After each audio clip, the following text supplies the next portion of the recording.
Hello everyone, welcome back to my channel. In today's video, we are going to learn about disqualifications for appointment of a director in a company.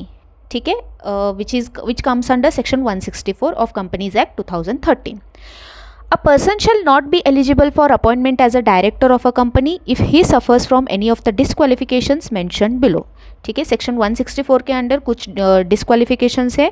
अगर individual suffer करता है any of these disqualifications then he is not eligible to be appointed as a director. एक देखते हैं हम. ठीक है, now first one is as per section 164 subsection 1. If he is of unsound mind and stands so declared by competent court. ठीक है, अगर वो अनसाउंड माइंड है मतलब वो डिसीजन लेने के लिए समर्थ नहीं है, मतलब he is not able to take proper decisions of a company and declared by competent court. ठीक है, then he is disqualified. Second one is undischarged insolvent and third one is apply to be adjudicated as insolvent and his application is pending. उसने apply किया है to be adjudicated as an insolvent person and his application वो pending में है court पे. ठीक है, in that case also he is disqualified to be appointed. And convicted of an offence involving moral turpitude और otherwise, उसने कुछ crime किया और कुछ ऑफेंस किया and which involves moral turpitude और पब्लिक इंटरेस्ट और अदरवाइज, एंड उसको 6 मंथ से ज़्यादा की पनिशमेंट मिली, इम्प्रिजनमेंट, ओके, जेल मिली 6 मंथ से ज़्यादा, and a period of 5 years not elapsed, मतलब 5 years सज़ा कंप्लीट होने के बाद अगर 5 years का टाइम ड्यूरेशन ख़त्म नहीं हुआ तो in that case he is disqualified to be appointed. अगर 5 years ख़त्म हो चुका है तो then there is no disqualification, company can appoint him has a director. ठीक है, अगर इम्प्रिजनमेंट 7 years या उससे भी ज़्यादा है then he is not at all eligible, मतलब यहाँ पे 5 years का कंडीशन अप्लाई ही नहीं होगा. ठीक है, 6 months से ज़्यादा है तो ही 5 years का मतलब कंडीशन अप्लाई होगा. अगर 7 years है, 7 years से ज़्यादा है तो 5 years का कंडीशन अप्लाई नहीं होगा. Order to disqualify by a court और tribunal and order is in force. ठीक है, कोर्ट या ट्रिब्यूनल ने ऑर्डर दिया है कि सर्टन इंडिविजुअल को आप डिस्क्वालीफाई कर दो, देन एंड ऑर्डर वो फोर्स पे है तो then that individual is not eligible to be appointed. Not paid any calls of shares and 6 months have elapsed.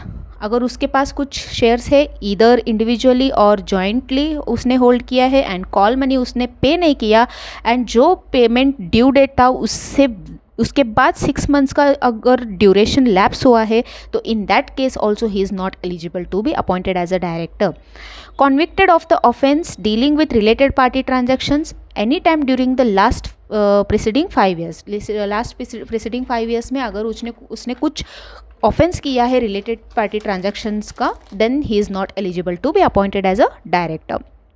And now coming to next, he has not got DIN. Under section 152 subsection 3 if individual अगर company में as a director उसको appoint करना है तो he should have director identification number. अगर उसके पास director identification number नहीं है तो then he is disqualified to be appointed.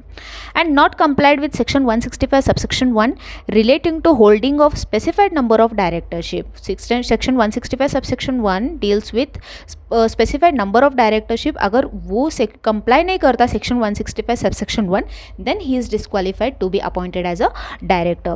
Okay, ये सब था सेक्शन 164 सबसेक्शन 1 के under. Now coming to section 164 subsection 2. If he is or has been a director of a company which has committed default as under, अगर वो ऐसे company या company में director था या है जिसने ये बिलो डिफ़ॉल्ट्स किया है in that case also he is not eligible to be appointed as a director. एक देखते हैं कि क्या डिफ़ॉल्ट था. ठीक है, first one is not filed financial statements और annual returns for continuous period of 3 financial years. Continuously 3 financial years में उसने उसका कंपनी ने फिनेंशियल स्टेटमेंट्स या एनुअल रिटर्न्स फाइल नहीं किया है then that individual, that director who works in that defaulted company is not eligible to be appointed as a director. ठीक है, और failed to repay the deposits, pay interest on deposits, redeem any debentures, pay interest on debentures or pay any dividend declared and such failure continuous for 1 year और मोर, ठीक है। अगर ये failure continue हो रहा है 1 ईयर या उससे भी ज़्यादा, then he is not eligible to be appointed. So director of such defaulted company is not eligible to be appointed for 5 years, ठीक है। वो उस कंपनी में भी अपॉइंट नहीं हो सकता एंड दूसरे किसी कंपनी में भी अपॉइंट नहीं हो सकता for the period of 5 years. अगर 5 years लैप्स हो जाता है तो उसके बाद he is qualified to be appointed as a director, ठीक है। I hope this session was good and आपको अच्छा लगा. अगर आपको अच्छा लगा है तो लाइक करो, शेयर करो एंड सब्सक्राइब करो and keep supporting me and keep motivating me. Stay tune for more such videos. Till then, Tata.